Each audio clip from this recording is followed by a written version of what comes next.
Eu é que agradeço o convite. Sim, e eu também. Para vir a esta ilha maravilhosa e ver um trabalho tão estimulante. Então, nós tínhamos combinado mais ou menos, agora mesmo aqui, que eu é que começava a fazer umas perguntas, não é? Para ultrapassar aquela ideia assim um pouco, às vezes forçada de pôr o artista logo a falar do seu trabalho, não é? A fazer discursos. Então é melhor começarmos com umas perguntas que me surgiram ao longo deste tempo em que tenho tomado mais contacto com o trabalho do Edgar Martins, que já tinha visto, já sigo há algum tempo, já tinha visto a exposição na Photographers Gallery que há em 2005 em Londres, ou 2006, não me lembro, 2005, penso eu, não é? E depois outros livros, nomeadamente o mais recente da Aperture, e também a exposição do Best Photo. Nós sabemos neste momento que o Edgar Martins também ficou uma personagem célebre em Portugal por causa da recente polémica com o New York Times, sobre o qual eu dialoguei há pouco com ele, e acho que isso é importante que se diga porque a comunicação social hoje centrou-se bastante sobre esta questão, não é? E acho que na cabeça de toda a gente isso está latente e portanto tem sido pretexto este trabalho que reflete bastante sobre a relação entre a fotografia e o mundo que nos cerca, a captação de uma imagem da realidade, e tem sido pretexto para discussões em torno dos protocolos do fotojornalismo e da arte. Não é? E eu por acaso começava, talvez não por... podia começar já por essa questão, mas acho que poderíamos ir para isso mais tarde, não é? E sair um pouco para fora disso, porque percebi, houve também um certo equívoco nesta relação entre uma possível etiqueta do trabalho colocada e a própria intencionalidade do trabalho do Edgar Martins publicado no New York Times, e de qualquer forma isso é uma questão que eu acho que de qualquer forma teria sido sempre interessante e será sempre interessante colocar, até para se perceber uma coisa básica da fotografia que também em conversa agora com o Edgar Martins percebi que também está na base do seu trabalho, que é a ideia da fotografia ter sido sempre uma construção e haver imensos mitos em torno da questão da transparência fotográfica. Então eu começava por portanto, o Edgar Martins, nas entrevistas que tem dado e também textos que faz, eu noto muito que há um certo esforço eu diria, de racionalização filosófica, não é? De construção de um discurso filosófico, propriamente dito, não é sequer nenhuma metáfora. E, portanto, a ideia de comunicar ideias com as fotografias. Então, essa questão de comunicar ideias com as imagens, que supostamente depois vai remeter ou pressupõe-se que poderá remeter o espectador, aquele que vê as fotografias nos livros ou nas exposições, sobretudo nas exposições, onde elas nos interpelam a uma escala mais física, remete para a ideia de que nós possamos construir um olhar crítico, possamos ter um trabalho conceptual a partir de imagens.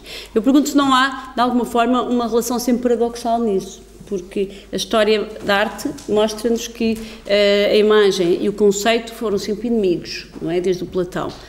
Temos histórias trágicas, como o iconoclasma do século VIII-IX medieval, o iconoclasma da Idade Média, do século XVII na Holanda, e de qualquer forma temos um discurso sempre dominante no senso comum de que as imagens fazem mal, que as imagens são inimigas do pensamento, inimigas da racionalidade, as crianças não deviam estar tanto tempo no computador porque faz mal ao cérebro, as imagens engolem, sufocam-nos, portanto há uma série de fantasias míticas e diabolizantes atribuídas à imagem. Então, quando se propõe, no fundo, mobilizar o conceito através de imagem, parece haver aqui um esforço paradoxal em relação a essa tradição, não é? Essa tradição ocidental. Sim. Não, eu concordo, mas quer dizer, eu não sei se... Sempre me perguntam o que é que vem antes, se é o conceito, se tento ilustrar um conceito ou então se tento ou então se produzo imagens e depois, com base nisto, vou desenvolvendo um conceito intelectual ou filosófico, ou seja o que for.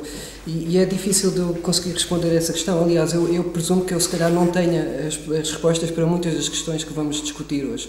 Mas ainda bem que é assim, porque a fotografia é mesmo isso, é um processo. E eu vou aprendendo com este processo.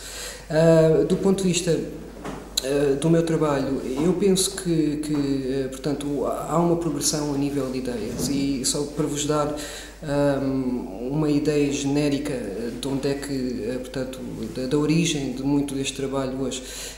Eu, quando acabei o meu mestrado em Londres, no Royal College of Art, estava a debater-me com assuntos que estavam intrinsecamente relacionados com o desenvolvimento da cidade moderna, do espaço contemporâneo. Portanto, e também ligados com a ideia de não sermos capazes de apropriar ou de haver uma linguagem crítica que suporte o desenvolvimento deste espaço. E, portanto, vou-vos só dizer o meu ponto de partida, portanto, que era este. Como sabemos, uma cidade anteriormente podia ser definida por um núcleo e uma periferia. Hoje em dia sabemos que isso já não é propriamente, portanto, uma cidade já não tem propriamente esta estrutura, esta definição. Há uma multiplicidade de núcleos ao ponto que as fronteiras se tornaram. Mesmo as pequenas cidades às vezes têm multiplicidade, mas o que eu estou a tentar dizer é que é mais no sentido das fronteiras. As fronteiras tornaram-se fluidas, permeáveis, e nesse sentido o meu ponto de partida foi: já não somos capazes de definir uma coisa tão básica, tão simples como o que é uma cidade, como é que nos havemos de relacionar com ela? Portanto, e foi nesse sentido que comecei a desenvolver os meus primeiros projetos, portanto, que lidavam com o conceito deste espaço que já não somos capazes de apropriar, ou tentar encontrar uma linguagem própria para não só denunciar estas inconsistências a nível da compreensão, mas também esta inconsistência portanto, entre o conceito e a representação. Portanto, esse de facto foi o ponto de partida.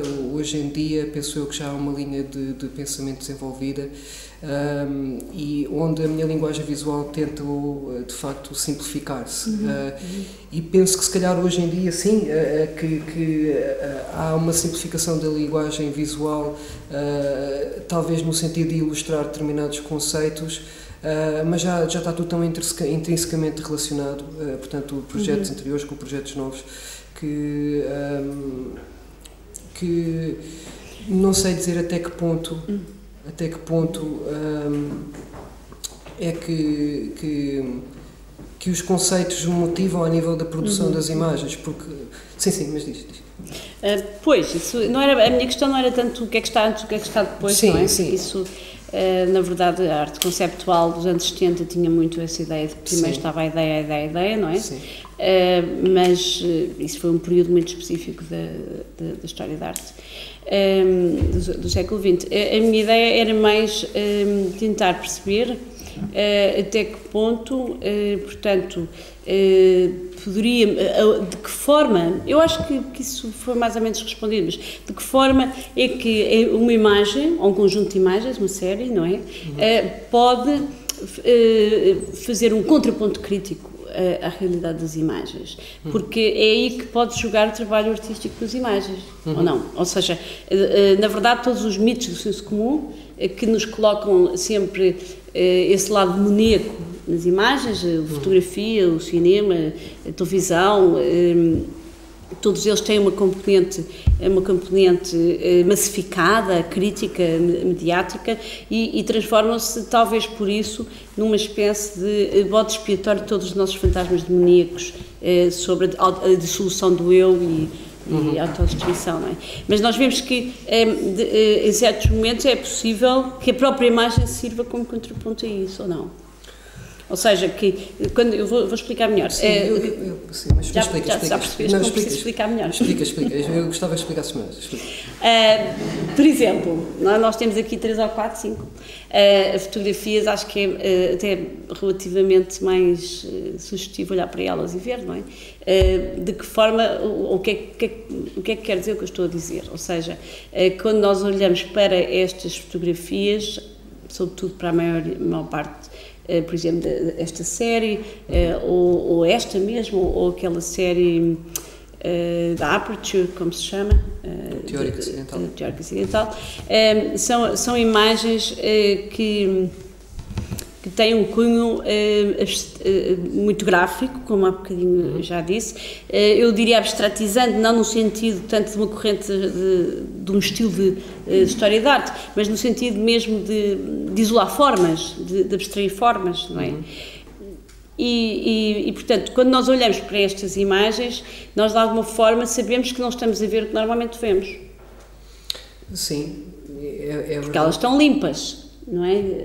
Não está cá nada, não estão pessoas no aeroporto, não estão pessoas na floresta. Isso não define necessariamente o não ser como nós vemos, porque há muita fotografia de paisagem tirada com outros protocolos e com outros estilos, mas pelo tipo de abordagem que a câmara e a tecnologia faz à realidade, ela não nos devolve uma realidade comumente percebida. Sim, eu estou a perceber e isso é verdade, mas... Por isso é que eu há bocadinho estava a dizer que um aluno meu este ano dizia, mas eu fui ver a exposição do Edgar Martins no BES e fico sempre a pensar, isto muito antes das questões do New York Times, fico sempre a pensar, mas será que aquilo não é tudo manipulado digitalmente? Porque, será que o que eu estou a ver nem era tanta questão do manipulado que ele referia? Será que o que eu estou a ver é uma coisa que existe? Fico sempre na dúvida se não estou diante de uma imagem completamente construída e trabalhada, não é? Sim. Ele punha-se essa questão da incerteza e da instabilidade, digamos, que a imagem provocava no seu conhecimento, não é? Sim, mas a instabilidade não é necessariamente uma coisa má. Pois não, porque absolutamente. Eu penso que é importante o trabalho ter essa função, porque penso que solicita uma participação mais ativa da pessoa. E para além de que vivemos num mundo de referentes distantes, porque é que as imagens também não ser um mundo de referentes distantes? Eu acho que há uma cultura de fazer sentido de imagens muito fácil, como tínhamos falado há pouco, onde as pessoas encaram as imagens gratuitamente, demasiado familiarmente. E no contexto destas imagens eu sempre tive um cuidado para criar imagens que de facto fossem ambíguas, propositadamente ambíguas. Portanto, sim, de certa forma haverão imagens que poderão parecer totalmente manipuladas, mas no fundo eu acho que nós manipulamos qualquer espaço, independentemente de utilizarmos a digitalização ou não digitalização. Manipulamos qualquer espaço com a câmara. Fisicamente, eu até acho que portanto, eu gosto muito de fazer apropriações românticas dos princípios de incerteza, porque eu gosto da ideia de que todo e qualquer espaço sofre um processo de mutação instigado pela pessoa que o observa e sempre que o observa. Por exemplo, o que eu tento fazer com imagens, sobretudo como aquelas, as imagens de longas exposições, eu gostaria de pensar que essa metamorfose que esse espaço tem, portanto, acaba por ser, eu vejo quase como uma performance do espaço, e a única forma de captar isso é abrandando o tempo. E é por esse motivo que eu faço recurso às longas exposições. E também o motivo pelo qual eu utilizo a máquina fotográfica como uma máquina de filmar. Portanto, é nesse abrandamento do espaço que se vai criar uma espécie de teatralidade em todas as imagens. Agora, essa instabilidade de que falavas há pouco, se calhar tem algo a ver com isso, com esta falha na compreensão, ou é também, se calhar, o modo como vemos a fotografia. Vemos a fotografia associada a estruturas reais e se calhar há uma necessidade de... Ou pelo menos no meu trabalho sempre houve uma necessidade para ir um pouco para além disso. Estruturas reais que têm a ver com uma tradição que as tornou reais e que as tornou transparentes, que é uma tradição que vem do século XV, não é? Sim. Porque há histórias de antropólogos, né, de Erkovitz, que mostrou uma fotografia a uma mulher índia e ela não reconheceu a fotografia como sendo do filho.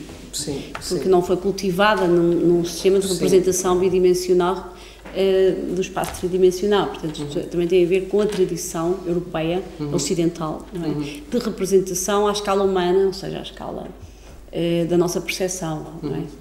Portanto, mesmo isso já é um dispositivo que é apreendido, claro. E que... Mas de qualquer forma, havia uma questão que eu queria colocar em relação ao que disseste, que é o que é isso de usar a câmara fotográfica como uma câmara de filmar? Porque elas parecem absolutamente antagónicas num certo sentido e noutro sentido não é?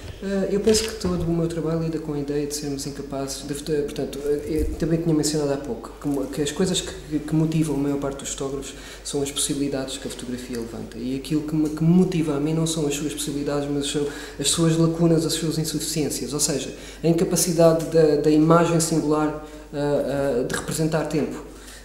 E portanto, e é nesse sentido que portanto, muito deste trabalho é estruturado, portanto, utilizar as longas exposições, por exemplo, que possam ir de um minuto. No fundo, é distanciar no máximo possível, se bem que não em todos os contextos, daquilo que sempre definiu a fotografia, portanto, que é, portanto, eu não quero utilizar a expressão deixem-me pôr isto de outra forma, que é tentar criar uma espécie de nihilismo da forma como percepcionamos a fotografia, ou seja, é tentar relacionar os não espaços com os não momentos, com esta incerteza, portanto, esta incerteza que define ao fim e ao cabo o mundo em que vivemos, e portanto, e essa incerteza talvez seja aquilo que cria a tal instabilidade de que falámos há pouco. Sim, foi uma das coisas por acaso que estava à espera de alguma forma dessa resposta para uma pergunta que não fiz. E portanto agora já não sei se faço. Que era precisamente sobre isso, porque foi isso que eu de alguma forma senti quando agora estive a rever, e já tinha pensado, estive agora a rever e voltei a rever lá embaixo quando cheguei hoje. Porque eu penso, o que me parece que traduz este tipo de trabalho muito gráfico, mas que no fundo, de alguma forma, parte da realidade, parte de um contacto físico e óptico com a realidade, não é? Mas este produto, no fundo, que sai daqui, que é um produto muito etéreo, muito gráfico, muito, de alguma forma, artificial, entre aspas, não é? Leva-me um pouco a pensar essas questões todas que estás a falar, ou seja, a questão de nós hoje em dia estarmos mediados por por fluxos de informações que são sempre mutáveis, que se desfazem e desfazem todos os dias, não é? Que se arquivam sem serem absolutamente conclusivas os seus efeitos. Ainda há pouco estava a falar com o Maurício sobre a questão de notícias que saem e depois o desmentido é lido não pelas pessoas que leram a notícia, portanto as informações já estão desencontradas e portanto tudo aquilo já tem um efeito de uma certa imaterialidade no sujeito, que tem, quer dizer, depois nós todos sentimos uma espécie de solidão perante todo este mar de informações. Hoje, por exemplo, a fotografia, o snapshot morreu, não é? Por isso é que está no museu. Os grandes museus de arte estão a fazer curadorias de snapshots de coleções privadas, como todos nós estamos em casa, como o próprio Assírio, com a Galeria Porta 33, produziu o livro das fotografias do meu avô da Lourdes Castro, vossa conterrânea, não é? Porque elas estão no museu, porque hoje em dia isso não existe. O que existe são fluxos de imagens que estão nos discos duros, que supostamente estão muito melhor guardadas, mas na verdade é falso, porque mudou o sistema e desapareceram as fotografias, e portanto lá se foi a memória toda daquela família em termos de imagens. Portanto há uma série de relações que hoje temos com a realidade externa que é muito fugidia, não é? Muito fugaz e muito frágil. Eu concordo. Não é? Muito frágil. Sim. Estamos sempre à beira do abismo, à beira de qualquer coisa se pode desfazer e refazer. É a ideia de que o centro já não se sustém, não é? E estamos sempre na periferia, a olhar para o centro. Sim. Já não existe, é uma espécie de buraco. Sim, e portanto, e o buraco, por exemplo, a ideia do buraco, a ideia do tal portal, isso também vem referenciado em muitos dos meus trabalhos. O meu projeto intitulava-se Buracos Negros e Outras Inconsistências, e falava, pronto, de algumas dessas ideias, e portanto eu penso que essa ideia do buraco negro persiste em muitos dos trabalhos, e daí vem um pouco a qualidade estética de algumas das imagens. Mas eu gostava de ver, ainda voltando um pouco atrás àquilo que estávamos a falar sobre a máquina de filmar, eu acho que eu vejo o meu trabalho como captando a performance do mundo enquanto si próprio, mas como um conjunto de processos e factos. Mas não no sentido de um documentarista ou de um fotojornalista que é um observador quase desligado. Eu não vejo, digamos assim, os espaços ou, por exemplo, os objetos representados nas minhas imagens como tal, mas como eventos. Eles representam a memória de um evento, eles representam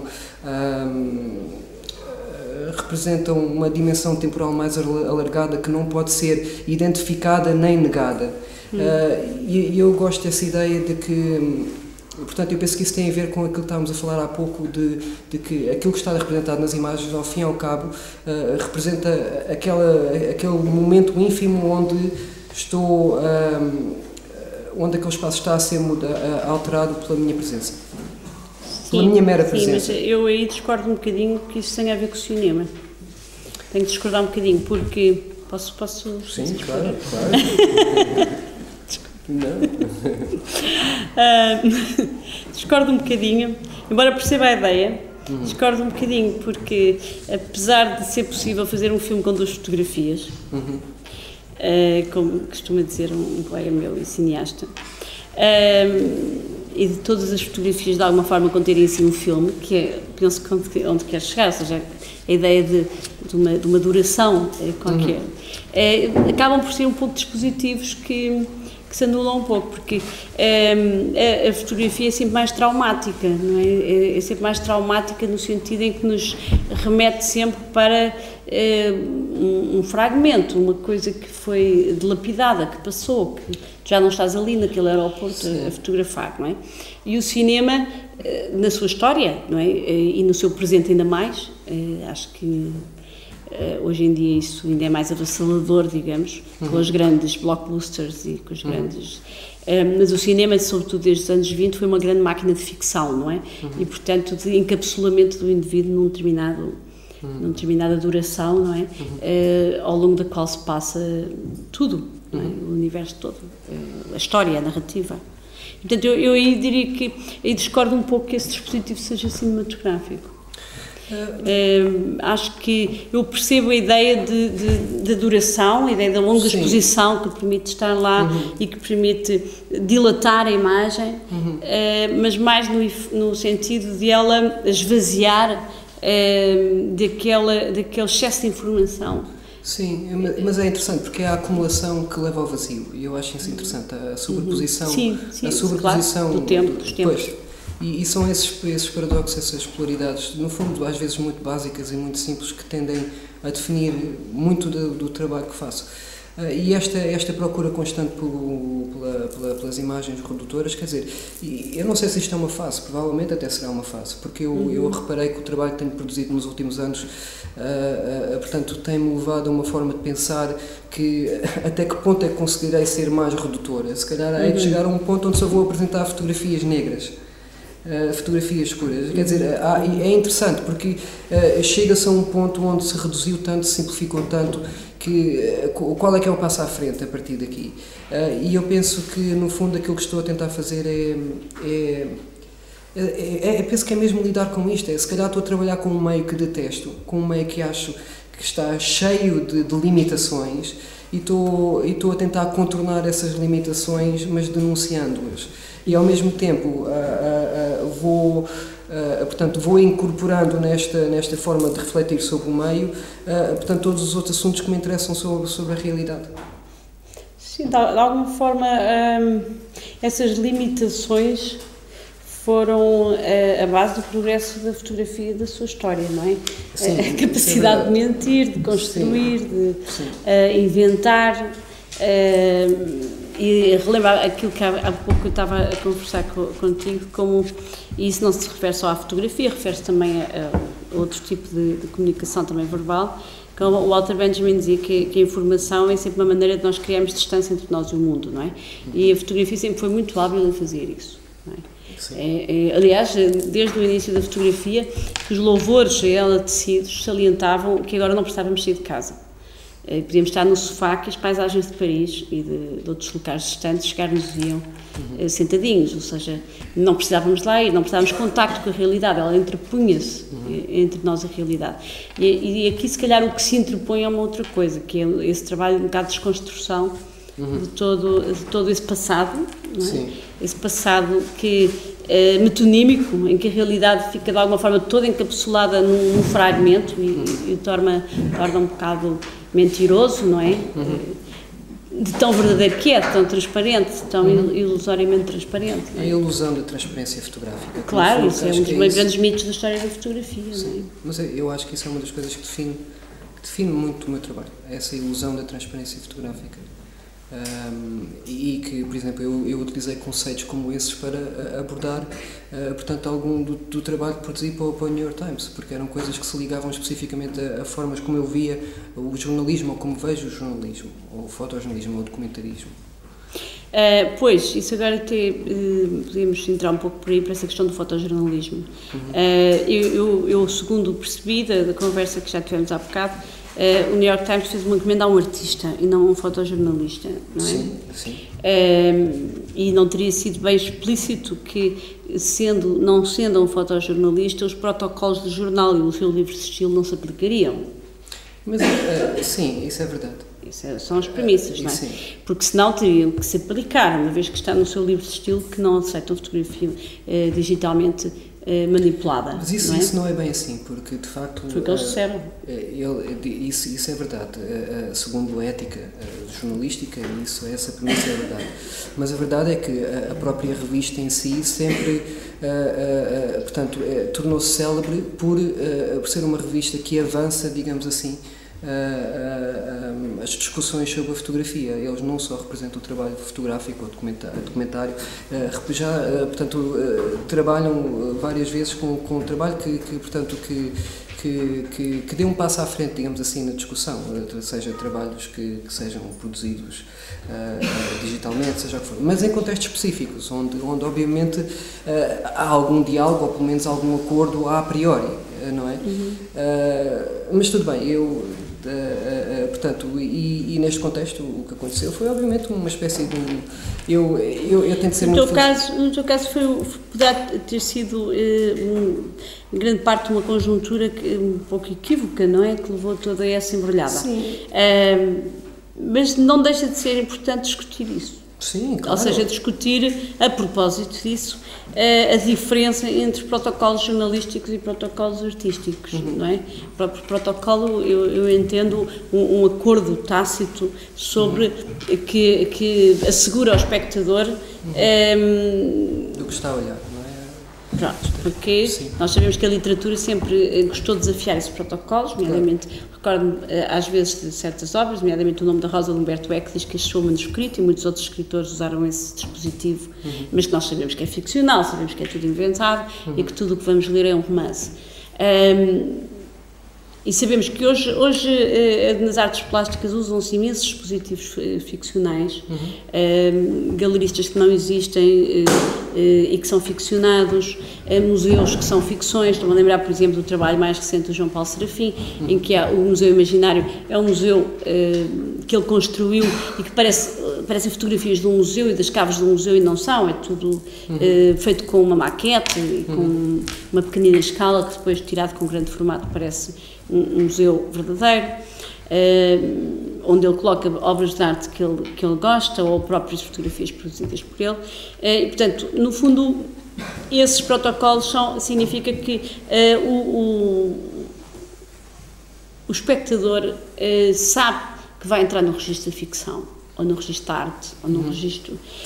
mas nós, quando abrimos um jornal, apesar de tudo, apesar de nós sabermos que tudo isso que já falámos aqui, que a fotografia sempre foi a arte melhor de mentir, sabemos que o Stalin apagou o Trotsky da fotografia, porque já não lhe convinha, sabemos que houve já problemas muito complicados para certas pessoas em campanhas eleitorais que apareceram fotografadas ao lado de membros do Partido Comunista, que eram fotografias falsas. Portanto, há toda uma história de falsidades, não é? Claro. E outras coisas mais comuns, como fotografar os ministros de baixo ou de cima, promove ilusões psicológicas muito precisas, não é? De grandiosidade ou de inferioridade. Portanto, devido ao seu próprio dispositivo óptico e físico, a fotografia fragmenta e constrói, não é? Mas, apesar de tudo, é um pouco semelhante, talvez, a dizer, bom, o jornalista também é sempre um construtor do facto, não é? Mas ele não pode pôr 1000 em vez de 1 milhão. Sim. Não, porque aí, apesar de ele ser... podemos dizer que o jornalismo é sempre de alguma forma literatura, não é?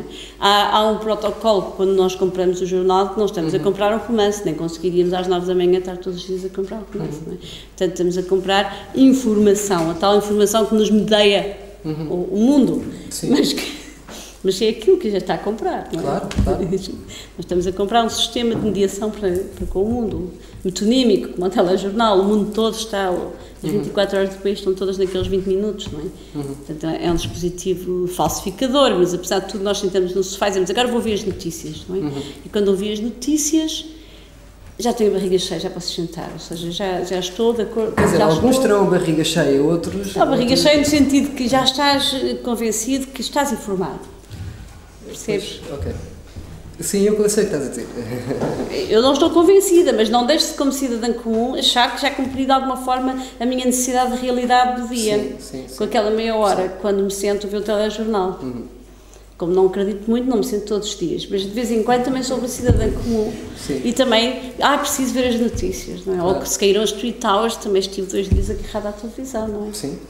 Não, mas eu concordo com isso. Eu acho que a questão que se põe aqui não é uma questão onde, portanto, onde os protocolos foram postos em causa ou de ir propositadamente contra os protocolos, porque não foi isso que aconteceu.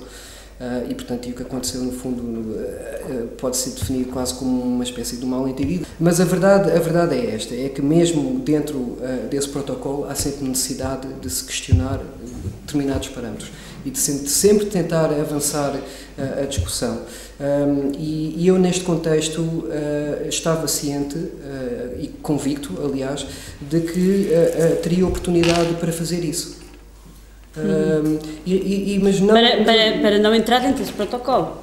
Para não entrar dentro desse protocolo, exato. E pensei ao mesmo tempo, eu sempre fui muito crítico do fotojornalismo, não porque não tem um lugar no mundo, porque obviamente tem um lugar neste mundo, mas porque o problema que eu sempre tive com o fotojornalismo, e isto não significa que não há bom fotojornalismo ou boa fotografia e documentário, é aquilo que falámos há pouco do facto de ser incapaz de representar o processo, seja o processo que subjaz ao acontecimento que está a ser retratado, ou então o processo de comunicação ou apropriação do real por parte do fotógrafo ou da pessoa que está a comunicar.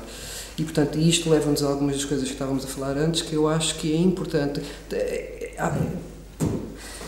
Penso que poderá ser importante e haverá situações onde se podem incorporar ideias sobre esta noção de chamar a atenção sobre o quão difícil é comunicar, incorporar ideias sobre o próprio processo de comunicação. E por que não isto estar incluído, por exemplo, em projetos jornalísticos ou em trabalhos jornalísticos? O único motivo pelo qual provavelmente não se vê mais trabalhos assim é face às características do próprio jornalismo, portanto, da imediacidade dos prazos e, portanto, da imediacidade do jornalismo, digamos assim. Mas, por exemplo, eu conheço muitos documentaristas que fizeram projetos que eu acho totalmente excelentes, onde este tipo de coisas são tomadas em consideração e onde, por exemplo, eu conheço uma dupla que não sei se conhecerão, que se chamam, ele chama-se Adam Bruberg e Olivier Schanner, e eles produziram há pouco tempo um projeto sobre... portanto, o que lhes foi encomendado foi um trabalho que ao fim e ao cabo, portanto, refletia ou retratava os ataques terroristas, portanto, os ataques, digamos assim, em Israel, portanto, terroristas ou não, isso cada um terá o seu ponto de vista sobre isso. Portanto, uma das coisas, as primeiras coisas que lhes foram sugeridas foi, portanto, para eles fotografarem as explosões ou as vítimas das explosões, portanto, as coisas do costume. A tal vitimização que acontece muito no jornalismo. E a polarização também acontece muito no jornalismo. E eles tiveram uma ideia brilhante que foi, de facto, fotografar todos os tipos de engenhos, as formas, digamos assim, todo o tipo de coisas onde eram escondidos os engenhos, portanto, as próprias bombas, que iam coisas desde gaiolas para, portanto, para pássaros, a bolos, e este tipo de coisas são interessantes, porque uma pessoa olha para elas e tem-se uma visão muito específica do que se está a olhar, e cria a tal questão que tinha dito há pouco, que era a suspensão da incredulidade, quando uma pessoa tem a noção de estar a olhar para qualquer coisa, mas de repente todas as suas coordenadas são postas em causa, porque afinal não se está a olhar para aquilo que se pensa, e aí estamos a questionar as nossas próprias, a forma como efetuamos juízos de valor sobre determinadas coisas.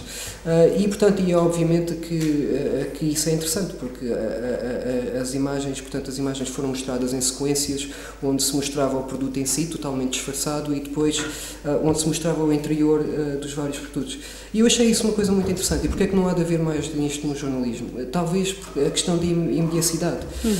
E eu, quando me foi encomendado este projeto, eu, obviamente, que o meu objetivo principal foi fotografar, portanto, as tais destruições, as tais ruínas desta era dourada, portanto, um mercado imobiliário que, portanto, várias facetas do mercado imobiliário que caiu na ruína e que foi à falência, mas, ao mesmo tempo, tentei incorporar uma forma de deliberar sobre esta questão, a condição do jornalismo, porque tinham-me dado liberdade suficiente para o fazer. Agora, como é que daí, portanto, como é que fomos daí até ao que sucedeu, isso aí penso que no fundo não interessa, portanto, que é entre mim e exatamente, isso não é uma questão pública, não é claro. Uma questão, a única questão que pode ser oportuno levantar é essa discussão, porque no fundo, de facto, o fotojornalismo,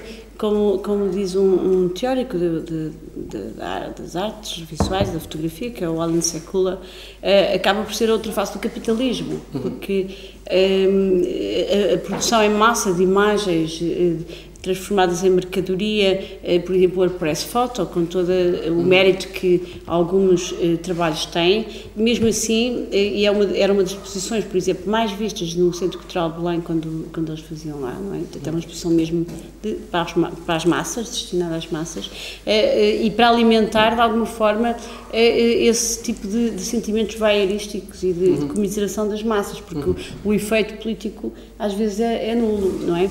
Agora, não quer dizer que nós temos que também distinguir coisas que a história também nos ensina algumas coisas, não é?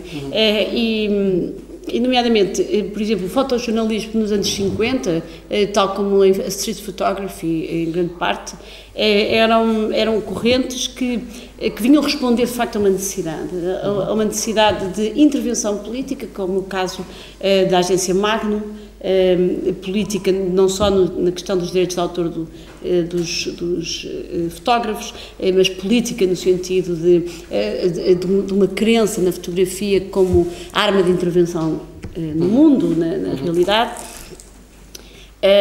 E o Eugene Smith, que até falámos há pouco, fazia que de facto, quer dizer, as fotografias podiam ter todas essas coisas que a gente disse, serem todas até relativamente encenadas, mas na verdade ele mudou muita coisa com aqueles trabalhos fotográficos.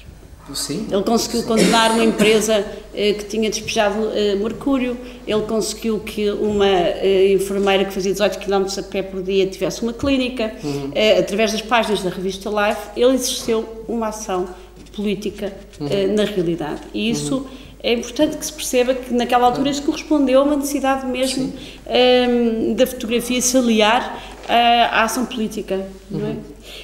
Mas ao longo também da história da imagem fotográfica, nós vemos que, por exemplo, a street photography acabou, quer dizer, hoje já não faz sentido nenhum, não é? Porque a experiência da realidade de hoje já não é compatível. Parece que nós já vimos todas aquelas fotografias quando ainda há alguns jornais que publicam aquelas séries, tudo aquilo já está visto, já está filtrado pela televisão, portanto, aquele tipo de velocidade já não nos interessa.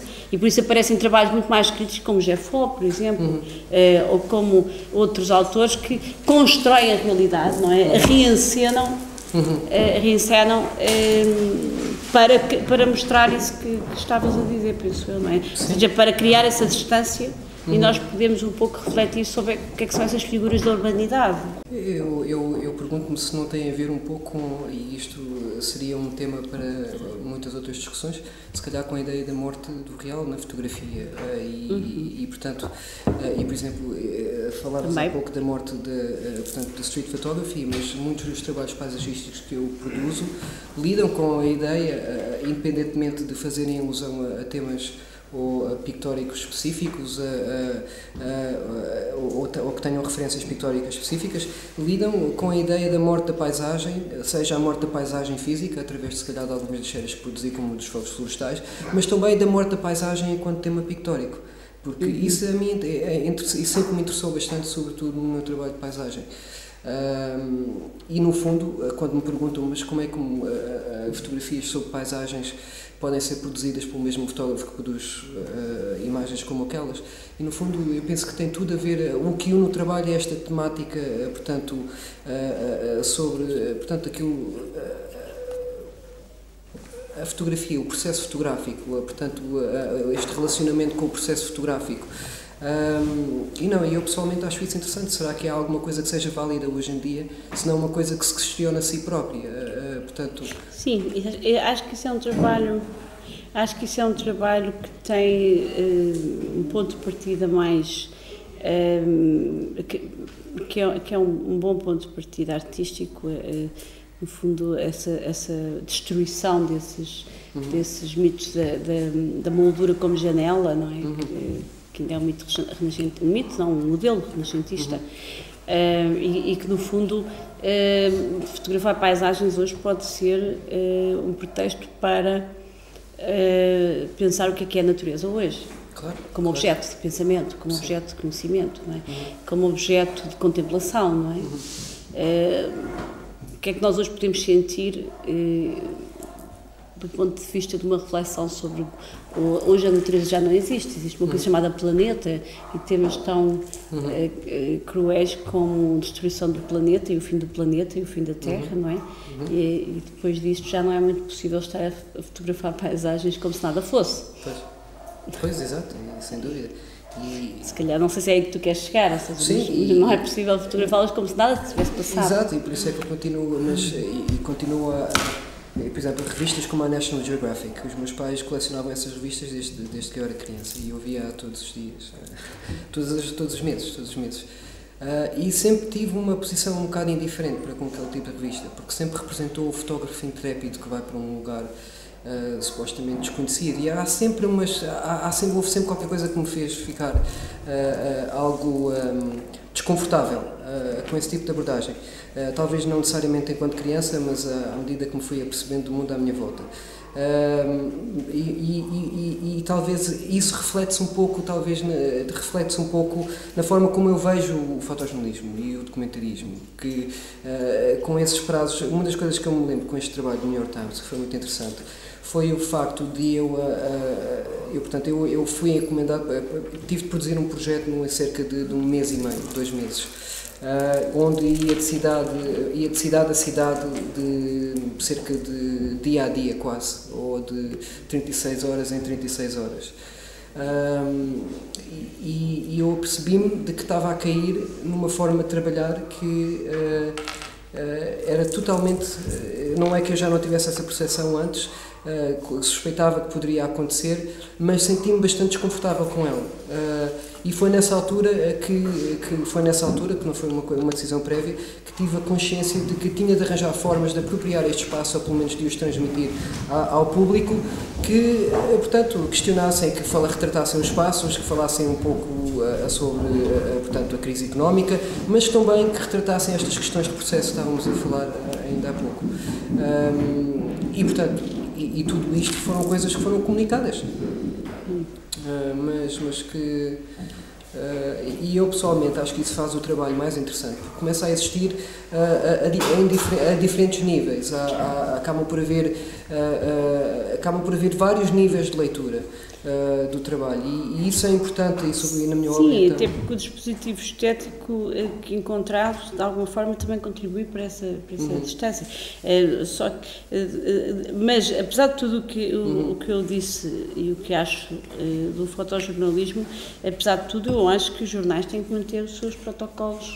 Sim, eu concordo, de realismo, porque num mundo em que a incerteza é a regra, se os jornais se tornam um elemento, os jornais também vão desaparecer de qualquer forma, mas pelo menos a sua versão em papel, mas o New York Times está cada vez mais pequenino e como os outros? Sim, como todos os outros, estava a falar só assim de um blockbuster, não é? Sim. Portanto, os jornais, de qualquer forma, já tendem para desaparecer, mas enquanto não desaparecem, é importante que, num mundo de tanta incerteza, apesar de tudo, os jornais não nos ofereçam uma coisa que depois passará sempre por qualquer coisa de real, mesmo que não seja. Não é? Eu concordo totalmente com isso. A questão que eu ponho é só esta, é como é que se de facto esta cultura do aceitarmos que a realidade se manifesta através da veracidade da máquina, sobretudo, portanto, uma das coisas que também tínhamos discutido há pouco, é tão prevalente no jornalismo que eu penso que acaba por criar expectativas inalcançáveis. E se há alguma coisa que de facto confirme isto, foi o facto de termos uma equipa de editores, pessoas com excelentes profissionais, até pessoas que eu admiro, que tiveram 6 meses em redor de algumas imagens, sem no fundo questionarem aquilo a que estavam a olhar. E portanto, e isso para mim é uma coisa que é uma das coisas que levo com isto, acho. Como é que é possível? Como é que isso é possível? É possível porque de alguma forma eles têm uma expectativa, não é? E os efeitos de expectativa são qualquer coisa de terrível na cabeça, na percepção do mundo, não é? Mas as expectativas são muito, muito importantes na nossa percepção do mundo. Eu compreendo isso perfeitamente e compreendo sobretudo quando se calhar as construções possam ser coisas menores. Mas, por exemplo, com imagens simétricas, como tenho utilizado em muitos outros contextos, eu não sei, é esse tipo de coisas. E isso é interessante, porque para mim confirmou aquilo que sempre considerei, que é este tipo de atitude para com a fotografia, faz com que cria uma cultura voyeurística que trata as imagens gratuitamente. Mas as imagens sempre foram objeto de um olhar gratuito. Sempre se viram muito mais depressa do que uma pintura. As pessoas entravam numa exposição de fotografia isto há 20 anos, não é? Se viam muito mais depressa as imagens na parede e mesmo no papel, são uma coisa relativamente rápida em termos de convocação do espectador. É claro que ao longo do século XX a fotografia foi invadindo o terreno da arte e foi sendo também usada como um médio para contrariar esse efeito que tinha sido, em grande parte, criado pelo fotojornalismo, não é? A própria velocidade do jornalismo coloca o espectador numa recepção relativamente rápida também, não é? Não sei o que é que eu ia dizer. Não, mas eu achei isso interessante, a ideia. A questão deles não repararem que havia um trabalho de edição por trás das fotografias. Sim. Eu por isso que terá a ver com isso, com não estarem à espera que fosse de outra maneira. Mas quer dizer, eu compreendo perfeitamente, mas continuo... Mas isso só podemos especular. Sim, claro, tudo bem. Mas, pronto, relativamente a uma das coisas que mencionaste há pouco, do facto das coisas se exaustarem, da fotografia se exaustar mais, eu acho interessante que, por exemplo, uma das coisas que eu sempre pensei quando produzo imagens tão simplistas e redutoras como estas, é se me estou a tentar afastar da ideia de que já há uma exaustão de temas ou de temas representados a nível da fotografia, e então sinto-me que estou quase cansado do real. Sim, um pouco, isso, exato. E quer dizer, isso é um tema que penso que é um bocado que tem. Mas isso leva ao ermita. Mas quer dizer, não digo cansado real de um ponto de vista pessoal. Eu sei. Não, eu também não estava a falar de um ponto de vista pessoal. Do ponto de vista artístico, é uma coisa interessante, porque uma pessoa tem de questionar o que há de trazer às pessoas. Quer dizer, isto não é, digamos assim, não é. Então pode dizer que também és um platónico? Estás cansado das imagens e do simulacro?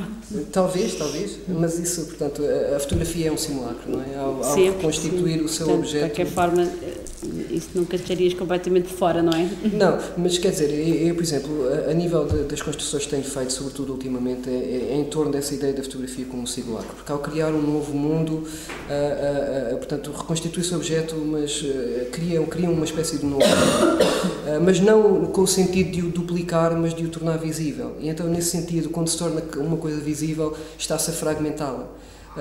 E é nesse sentido que eu faço muito uso, sobretudo em trabalhos mais recentes, da simetria. Portanto, porque o trabalho é fragmentado, repetido e polarizado. E é nesse sentido que se apresenta a ideia do doppelganger. E, portanto, no trabalho, por exemplo, eu estou-me a referir a isto porque eu tentei incluir muitas destas imagens, muitas destas ideias neste trabalho. No trabalho do New York Times, isso fez muito sentido, eu estar a incluir essas simetrias, porque, no fundo, faziam alusão a estes dois mundos paralelos, o mundo da aspiração e da riqueza e o mundo da ruína e da falência. E quer dizer, às vezes determinados tipos de ideias culminam com projetos específicos e para mim foi uma forma muito interessante de conseguir desenvolver estas linhas de pensamento. Sim, realmente, às vezes, quando se olha para estas imagens mais abstratas, eu não deixo de pensar o que estavas a dizer há bocado, que o que é que vai a seguir? Ou seja, qual é... porque há uma certa progressão no sentido... Mas tem havido um afastamento cada vez maior para me distanciar da fotografia, o que é uma coisa extremamente interessante. Para quem não sabe, eu nasci em Macau e estudei literatura e filosofia e queria ser escritor. E de repente decidi que queria estudar artes visuais. Portanto, nunca tive um interesse prévio na fotografia, mas assim que comecei a estudar fotografia, achei que era interessante, achei que era o meio adequado para mim. E depois comecei a considerar que de facto é o meio adequado, talvez pelas razões erradas, pelas tais limitações. Portanto, uma das coisas que tenho achado mais interessante é que cada vez mais, por exemplo, as pessoas, não necessariamente o caso desta, mas tenho recorrido a outro tipo de formas de apresentar coisas específicas, instalações sonoras, por exemplo, e instalações específicas, todas lidando com a mesma ideia, mas fugindo um pouco da fotografia. E não sei onde é que o futuro me levará, mas certamente haverá, penso eu, um maior acompanhamento talvez de outras formas de apresentar ideias. Eu só queria pôr mais uma questão, porque num dos textos, e penso que há bocado também falámos sobre isso, uma das entrevistas que aparece acho que no último livro, tu dizes que a fotografia teve sempre sob grande controle, não é? Controle estético, ideológico, essas coisas todas, não é? E que uma das coisas que está na base da maioria destes trabalhos é a constituição de um cenário de algum acaso, não é? Ou de algum descontrole sobre o que é que se vai produzir na imagem. Sim. Mesmo que depois haja um efeito haja um tempo de pós-produção, há um assistir. Isso é uma ideia que eu acho interessante, mas que me coloca a questão de O que é que se está a procurar com isso? Quer dizer, qual é o tipo de questão que se quer responder com essa questão, com esse movimento de deixar que as coisas aconteçam, uma espécie de aparente passividade, não é? A aparente passividade do sujeito perante uma máquina. Isto, aliás, é um fantasma da autonomia da máquina, é um fantasma muito antigo, muito antigo, desde o tempo da fotografia espírita, não é? Que captava os fantasmas.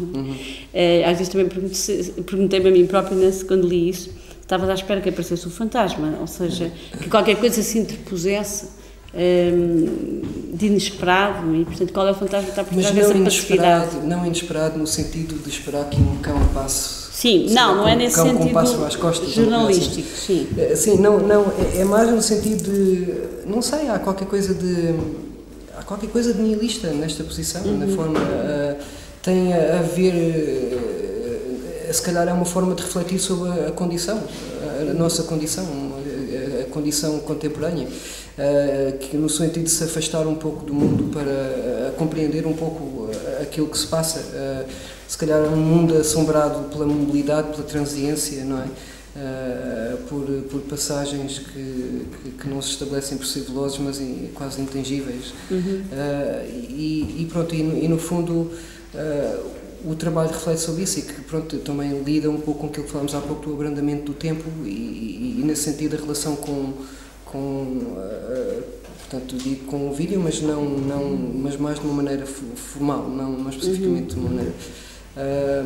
Não sei, eu penso que tem tudo a ver com a necessidade de abrandar o tempo, mas para refletirmos sobre o mundo. Refletimos sobre nós próprios, porque, por exemplo, a minha relação com a fotografia é feita nesses momentos. Eu, por exemplo, quando fotografo estas imagens que têm uma exposição de cerca de 3 horas, podia deixar a máquina e beber um café e voltar mais tarde. Mas eu estou ali a penar ao frio, com a máquina, e o que é que estou ali a fazer? É uma coisa parva, não é? Estar ao frio, com a máquina, e não é, quer dizer, se calhar é uma procura espiritual estranha, que não tenho consciência, não sei o que é, mas há qualquer coisa de tentar, é um momento de reflexão, digamos assim. Talvez de convocar esse cenário um pouco também de passividade no qual hoje estamos todos um bocado sujeitos, não é? Quer dizer, hoje em dia nós somos, as vidas das pessoas são todas muito fragmentárias, não é? Sim. E de alguma forma somos muitas vezes o elo de uma cadeia. Temos um cartão digital que entretanto tem lá não sei quantos dados, mas de repente as pessoas descobrem que uma estrutura qualquer tomou conta desses dados, não é? Eu recordo que ontem recebi um e-mail de um colega meu da faculdade a dizer, 2 e-mails seguidos e hoje outro, a dizer que estava na Nigéria, desgraçado, prestava 2.700 euros, e era um e-mail dele, da faculdade, portanto, que não era o e-mail dele pessoal, desculpem, que alguém pirateou e que assinou com o nome dele em baixo, Nelson Traquina e tal. Portanto, há uma máquina, muitas vezes nós estamos, temos muito esta sensação de sermos um elo passivo de qualquer coisa que nos pode maniatar, não é? E que, de facto, a nossa ação às vezes não tem muita Sim, eu tenho alguma dificuldade com o passivo, com a palavra passivo. Há qualquer coisa disso. Portanto, esperas que a máquina vê o que é que vai acontecer em termos das luzes e não sei o quê. Há uma certa passividade atrás da máquina. Mas eu acho que é o contrário. A passividade não é um conceito, é um conceito que tem a ver com a receptividade. Sim, nesse sentido sim, porque acaba por ser quase o oposto, no sentido em que uma pessoa está mais atento, estás mais atento ao que se está a passar. Tu estás a tirar a fotografia. Eu quando estou a tirar a fotografia, exato. Que é de alguma forma um movimento inverso do que se passa na realidade todos os dias, é aí que eu quero chegar. Exatamente. Portanto, torna-se tudo mais receptivo, portanto, tens uma experiência sensorial mais consciente, mais consciente, mais exacerbada, e tens uma presença física e intelectual também mais diferente. E portanto é nesse sentido que também trabalho sempre quase sozinho. E portanto, obviamente quer dizer, isto não é uma viagem singular, eu tento comunicar estas ideias. Se elas são comunicadas ou não, isso já não sei, mas eu penso que o trabalho, como tinha dito há pouco, existe a níveis diferentes. E muitas das vezes, quando se olha para uma destas fotografias, é difícil de, se calhar, termos percepção de tudo isto que estou aqui a dizer, porque no fundo elas são fotografias muito redutoras, mas é nesse sentido também que eu acho que também fazem alusão à tal insuficiência da fotografia. Será que uma fotografia por si só é capaz de representar o processo porque passa o fotógrafo, ou o processo de interiorização de ideias, ou talvez até de representação das ideias pelo próprio fotógrafo, e nesse sentido nenhuma fotografia por si só funciona.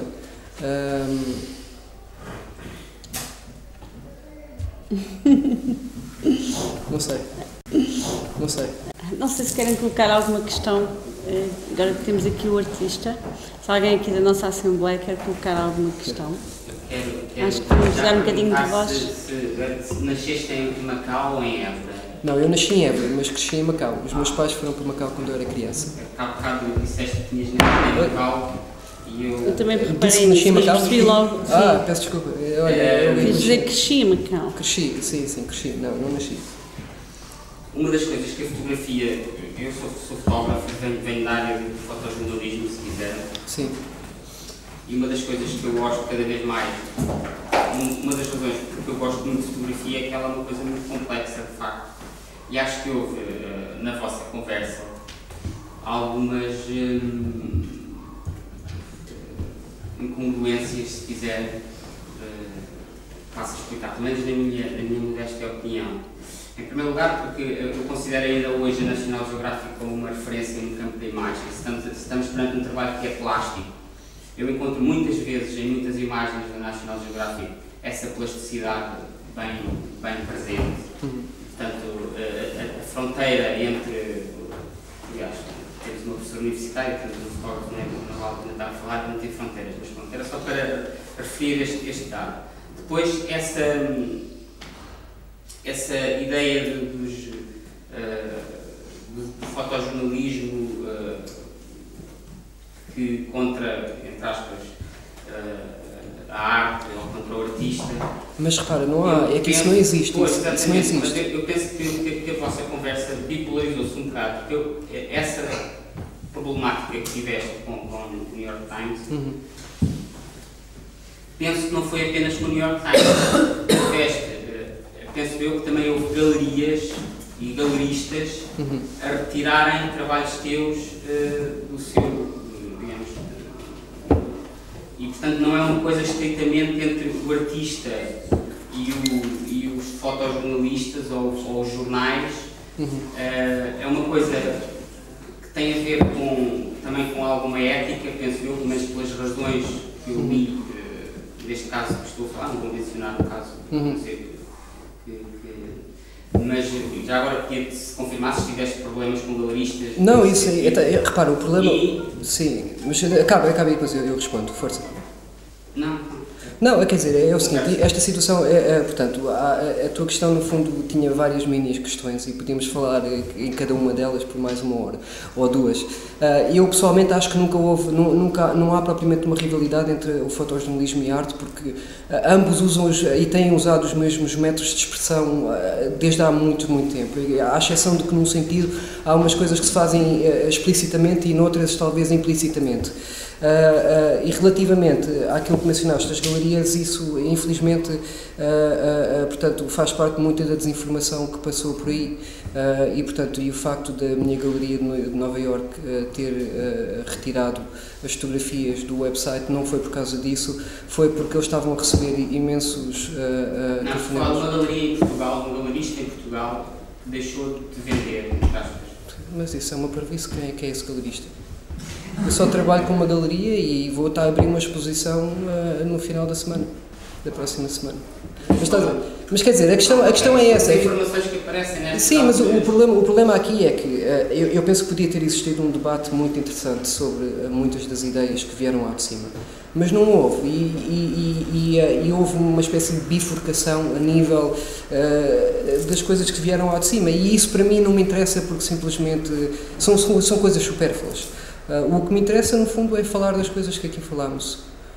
Uma das coisas que me interessa e que eu achei, digamos, pertinente e significativa até na resposta que deste por causa na resposta que deste, no texto que escreveste, por causa dessa polémica, tem a ver com o facto de, para mim, a fotografia na sua gênese não mente.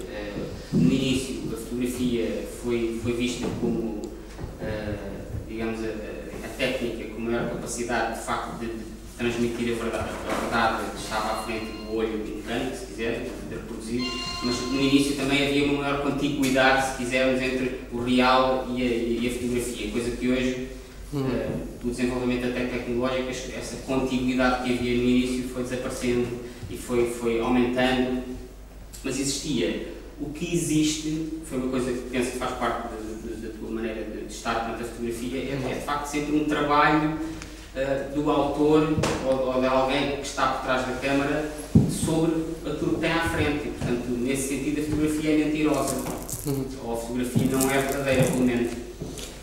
Sim, quer dizer, eu não concordo. E a afirmação disso, tu fizeste no sentido de dizeres que mas há sempre um trabalho, na fotografia há sempre este trabalho sobre.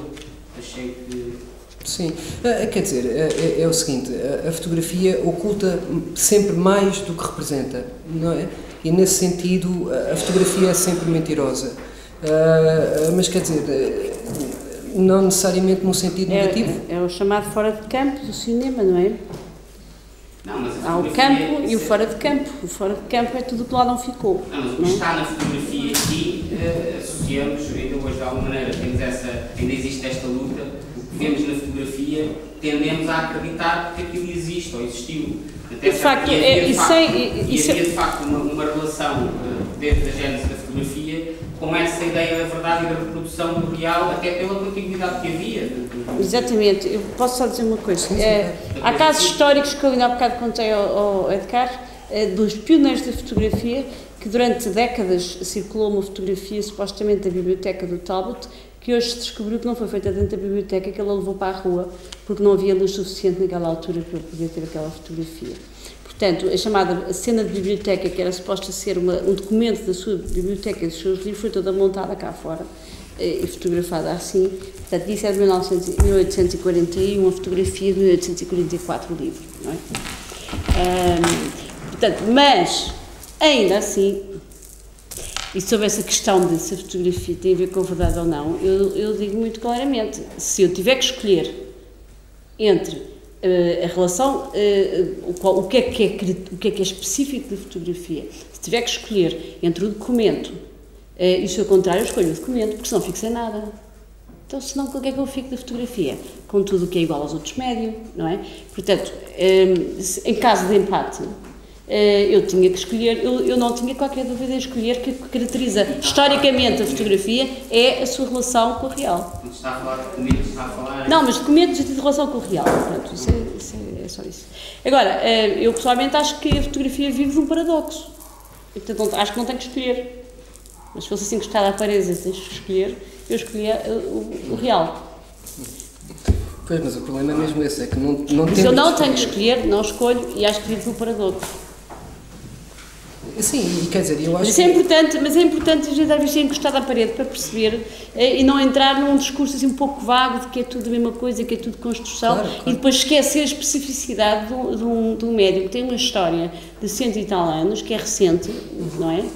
Que tem biografias muito diferentes na sua história, não é? Há biógrafos da história da fotografia, há historiadores da fotografia que a colocam na continuidade da pintura, há outros que a colocam na descontinuidade da pintura, ou seja, cada um faz as ligações que gosta, que lhe interessam, não é? E valoriza os aspectos que lhe interessam, mas não há nenhum que possa prescindir desse aspecto de um dispositivo óptico que, através da luz, consegue reproduzir qualquer coisa contígua com o que a nossa percepção vê, não é? Portanto, só queria fazer aqui coisa, que é para não pensar que eu acho que neste discurso que a fotografia nunca é real, não. É preciso também pôr os pés na terra e Mas perceber... eu penso que isso também tem de estar enquadrado. Quer dizer, a conversa que estamos a ter hoje, e mais hoje do que se calhar há 100 anos, tem a ver com o mundo. Claro, é só e com esta descoberta do paradoxo que nós vivemos sempre. Quer dizer, por exemplo, o Lewis Hines, ele celebremente disse que apesar das fotografias não mentirem, os mentirosos podem fotografar, não é? Este tipo de eu acho que este tipo de documentários, por mais engraçados que sejam, por exemplo, se calhar de alguma forma a polémica que surgiu em torno do trabalho que pelo New York Times faz mesmo referência a esta ideia de que estamos um bocado sensíveis sobre as nossas crises, não é? Sim, e também que essa questão da ambiguidade do Estatuto da Imagem é um problema que está de facto na ordem do dia, não é? Aliás, uma das razões pelas quais primeiro foram os festivais de fotografia, hoje em dia são os festivais de cinema documental. Uma razão pela qual eles têm tanto sucesso, nomeadamente o DOC Lisboa, que tem um cunho mais político, é precisamente através do mesmo tipo de médium, que é a imagem, a câmara, é poder fazer um discurso completamente diferente do discurso da televisão, por exemplo. E poder, digamos, montar uma abordagem do real mais profunda, mais crítica,